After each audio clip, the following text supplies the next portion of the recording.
Why does anxiety exhaust your body when you've done nothing physically demanding? Think about that for a moment.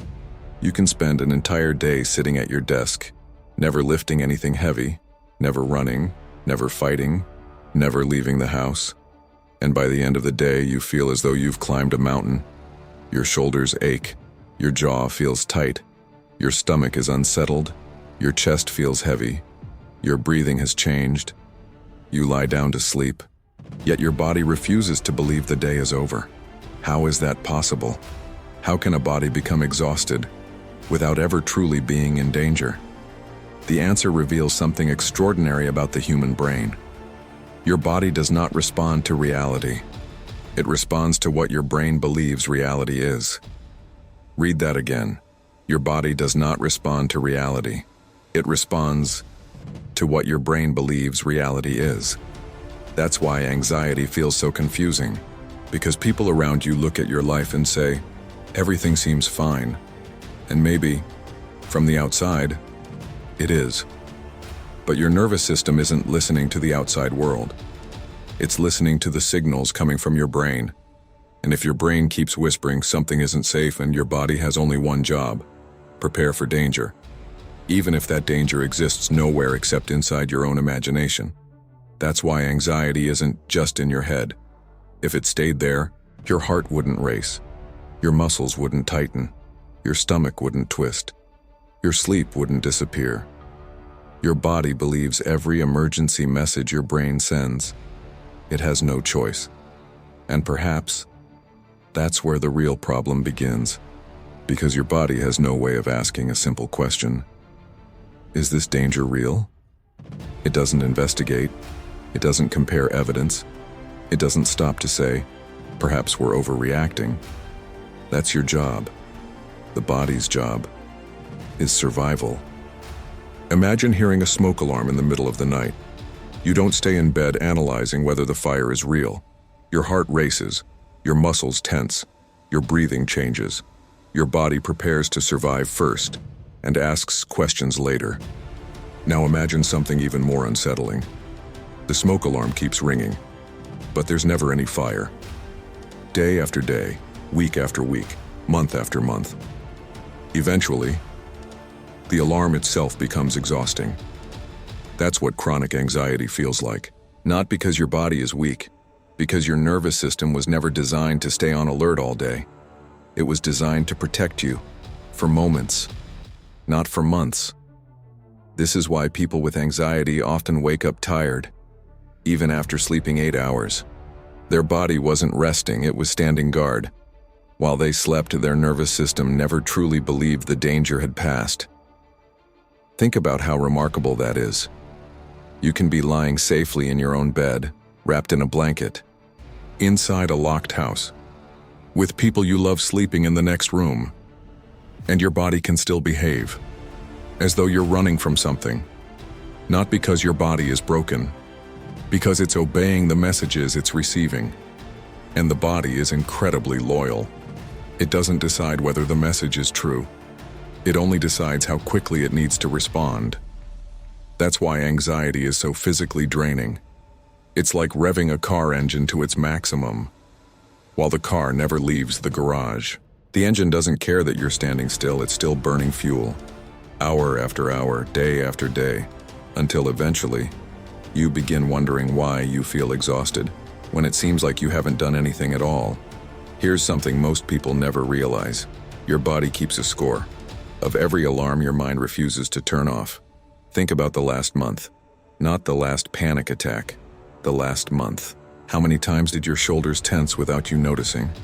How many meals did you rush through because your stomach felt unsettled? How many deep breaths did you never take because your chest had forgotten how to relax? The frightening part about anxiety isn't what it does in a single day. It's what it quietly teaches your body over time. The human body is remarkably adaptable. If you spend months lifting weights, your muscles adapt. If you spend years practicing the piano, your hands adapt. And if you spend every day living in a state of alert, your nervous system adapts to that too. One day, being tense no longer feels unusual. It feels normal. You stop noticing your jaw is clenched. You stop noticing your breathing has become shallow. You stop noticing your shoulders are almost touching your ears. Your body has been carrying tension for so long that it mistakes tension for its natural state. That's one of anxiety's greatest victories. Not making you panic, making you believe this is simply who you are. I've always been like this. This is just my personality. I guess I'm a stressed person. But what if that isn't your personality? What if it's a nervous system that has forgotten what safety feels like? That's a completely different conversation. Because personalities are difficult to change. Patterns can be changed. A body that learned to stay on guard can also learn slowly to feel safe again, but not while it's receiving the same emergency message every hour of every day. Which leads to a question that almost nobody asks. If your body keeps responding this way, what message has your mind been repeating for so long that your nervous system no longer knows the difference between living and surviving? There's another reason anxiety leaves the body exhausted. It changes the way you breathe. Most people never notice it, because breathing is automatic, until anxiety quietly takes control. Have you ever caught yourself taking a deep breath, only to realize it didn't feel like enough? So you breathe again and again, trying to satisfy a feeling that never seems satisfied. Or maybe you've noticed yourself holding your breath without realizing it, while answering an email, driving through traffic, waiting for someone's reply, reading a medical report. The body does something remarkable under stress. It prepares for action. Your breathing becomes faster, your muscles tighten, your heart pumps harder. For a few moments, that's exactly what it's supposed to do. But anxiety doesn't always give your body permission to stop. Imagine trying to run a marathon while taking only short, shallow breaths. You wouldn't last very long. Now imagine living that way emotionally, day after day. Your brain believes it's helping. Your body quietly pays the price. This is why anxiety can make ordinary tasks feel overwhelming, not because you've become weaker, because you're spending enormous amounts of energy preparing for battles that never begin. By the afternoon, your concentration disappears. Your patience becomes shorter. Small problems feel enormous, not because life suddenly became harder, because your body has been working overtime since the moment you opened your eyes. This is something many people misunderstand. Fatigue isn't always the result of physical work. Sometimes, it's the result of a nervous system that has forgotten how to rest. And perhaps that's why people living with anxiety often say something that confuses everyone around them. I'm tired, and I don't even know why.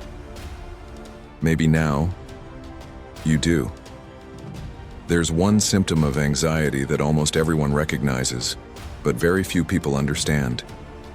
Your body is exhausted, yet it refuses to rest. You finally get home. The responsibilities are over. The emails have stopped. The phone is silent. Nothing is demanding your attention anymore. This should be the moment your body relaxes. Instead, your mind becomes louder. Your heart feels restless. You sit on the couch, but you can't settle. You go to bed, but sleep feels impossibly far away. Why? Because your body isn't asking, is the day over? It's asking, is it finally safe? Those are very different questions. Safety isn't just the absence of danger. It's the absence of perceived danger. And anxiety keeps telling your nervous system, stay ready. Don't relax yet. What if something happens? So even in complete silence, your body remains prepared for noise. Even in complete safety, your muscles remain prepared for danger. This is why rest and relaxation are not the same thing. You can spend 8 hours in bed and never truly relax. You can sit on vacation and still feel exhausted. Because relaxation doesn't begin when your schedule changes.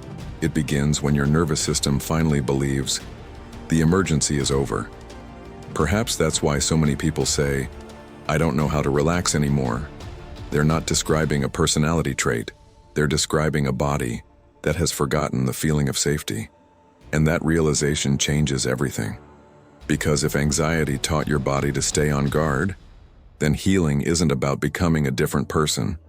It's about patiently teaching your body that not every moment requires protection, that not every silence hides bad news, that not every heartbeat means danger, and that not every ordinary day is secretly preparing to become the worst day of your life. There's something even more surprising. The body doesn't just remember injuries, it remembers environments. Think about someone who has lived through a season of constant stress. Every phone call brought bad news. Every email carried another problem. Every knock at the door meant another responsibility. Slowly, the body begins making associations, the sound of a notification, a ringing phone, an unfamiliar number, even the vibration in your pocket. Things that were once completely ordinary begin to feel threatening, not because they are, because your nervous system has learned to expect pain. That's why some people feel anxious the moment their phone rings, or the moment their boss says, "Can we talk?" Or when they receive a message that simply says, "We need to talk." Nothing has happened yet, but the body has already reacted, not to reality, but to memory. This is one of the most fascinating things about the human nervous system. It isn't only responding to what's in front of you, it's constantly asking, "Have I been hurt in a situation like this before?" If the answer is yes, it prepares you for the same pain again, even when this moment is completely different. That's why healing is rarely just about changing your circumstances. Some people leave the stressful job, yet their body continues living as though they're still there. Some leave the toxic relationship, yet their heart still expects rejection. Some recover physically, yet their nervous system continues preparing for disaster. The danger may be gone, but the alarm hasn't learned that yet. And perhaps that's why healing takes patience. You're not only changing your thoughts, you're teaching your body that the world it learned to fear isn't the world it's living in anymore. One final thought. Your body has been listening to your mind every single day of your life. It has no choice. If your mind says, "We're in danger," your body prepares. If your mind says, "Stay alert," your body obeys. If your mind repeats the same fearful message 1,000 times, your nervous system eventually stops asking questions. It simply accepts that this is what life must feel like. Always tense, always waiting, always prepared. But here's the beautiful part. The body learns, and because it learns, it can learn again. The same nervous system that adapted to fear can slowly adapt to safety. Not overnight. Not because someone tells you to just relax. And certainly not because you force yourself to stop feeling anxious. Real healing doesn't begin by fighting your body. It begins by understanding it, by realizing that your body has never been your enemy. It has been trying to protect you, using the information it was given. That's an entirely different perspective.